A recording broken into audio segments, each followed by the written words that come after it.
21-2012, ang nakatakdasa ng pag-iisang dibdib ni Chelsea Arizabal at First Lieutenant Michael Arugay, piloto ng Philippine Air Force. Ngunit bago pa man dumating ang pinakaaabangan nilang kasal, na walang parang bula si Michael. Ang kanya kasing eroplanong sinakyan noong May 18 para sa isang proficiency test, bumagsak sa karagatan ng Bataan. Pwedeng sa land, pag sa land, masyadong wala nang hope for survival. Tapos pwede din sa water. Kung ano-ano talaga pupasok sa isip ko. And I was at the office at that time. I was immobilized na, parang napaiyak na lang ako. Mula Mayo hanggang sa mga sandaling ito, hindi pa rin nakikita si Michael o kahit pa ang labi nito. Tanong kami casually sa mga fishermen along shoreline. We did our own interview. Ayun. Tapos every time magpunta kami doon, syempre masakit kasi they will say something na ayaw mo na you're still hoping Sa 5 taon nila bilang magkasintahan, ni minsan hindi raw binigyan ng sakit ng ulo ni Michael si Chelsea.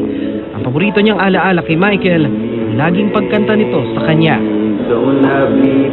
Plan for us ni Mike na siguro kahit na we'll not meet here, after this life we'll meet again I just have to be strong.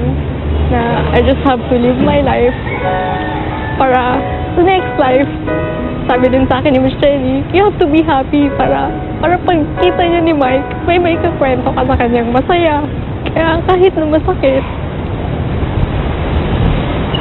kailangan, you have to be strong. Suntok man daw sa buwan, umaasa pa rin si Chelsea na muling babalik ang kanyang pinakamamahal. I will patiently wait for him forever. Kasi nung nandito pa siya, sabi ko sa kanya, Daddy, I will be forever in love with you. Yun. So sabi ko sa kanya, all the best for you, Daddy. Kaya kailangan gawin ko. Kahit masakit.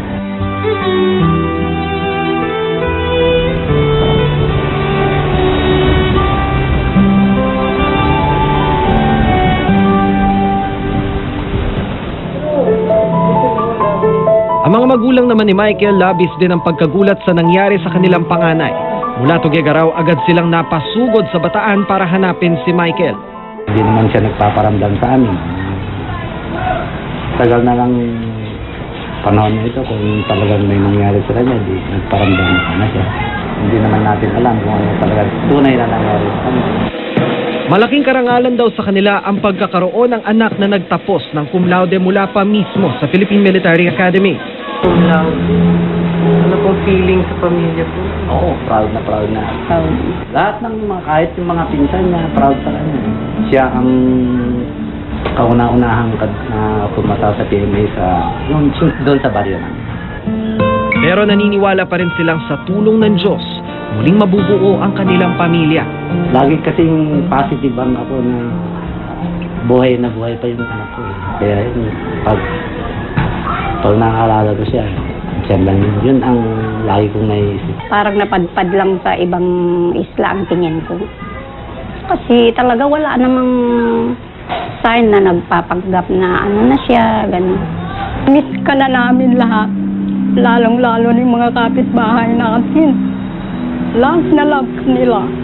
Kaya alam namin na nandyan ka lang sa tabi-tabi. Kung mapapanood mo kami dito, uwi ka na lang, mamiss ka na namin. Magpahanggang ngayon, malaking palaisipan pa rin ang pagbagsak ng eroplano ni Michael. Pero ang AFP tuloy-tuloy pa rin daw ang search and rescue sa naturang SF-260 training aircraft, kung saan ulan din ito ang co-pilot ni Michael na si Major Neil Tumaneng Jr. Nitong August 21, 2012, natagpuan sa Pampang ng Bataan ang bangkay ni Tumaneng. Positibo itong tinukoy ng kanyang may bahay na si Jennifer. What was the last thing he told you before he left? Wala naman. He hugged the kid. Parang nag-group hug kami that night Parang group hug. He's really so immersed with with everything in the house. Bukod sa search and retrieval operation ng Philippine Air Force, nag-arkila rin ang sariling eroplano si Jennifer para mahanap ang asawa. Actually, right now, I don't even want to take a peep of what happened during that time. It's really pure torment. Ganun siya kasakit. Kwento sa akin ni Jennifer, ni minsan, hindi raw siya umiyak sa 8 taong pagsasama nilang mag-asawa. No military honors. So that's the only thing that I can pass on to my kids and say, and make them proud to say, Daddy's a hero. He's our hero. He was always our hero, but now he truly is. Sa nakalipas na 3 buwan, maraming beses daw na pinanghihinaan na ng loob si Jennifer. Pero kailangan daw niyang magpakatatag, hindi lang para sa sarili, kundi para sa kanilang mga anak. He is no ordinary husband. Actually, he's a great husband. And God is still there in control. He will make a way to answer our prayer. A great man like Neil should not pass this, say goodbye to this world. Makailang ulit nang may bumabagsak na eroplano sa ating kasaysayan. Pinakahuli na nga ang nag-crash sa karagatan ng Masbate ng Piper Seneca plane na lulan si DILG Secretary Jessie Robredo at 3 iba pa. Kadalasan, pahirapan ang search and rescue operation.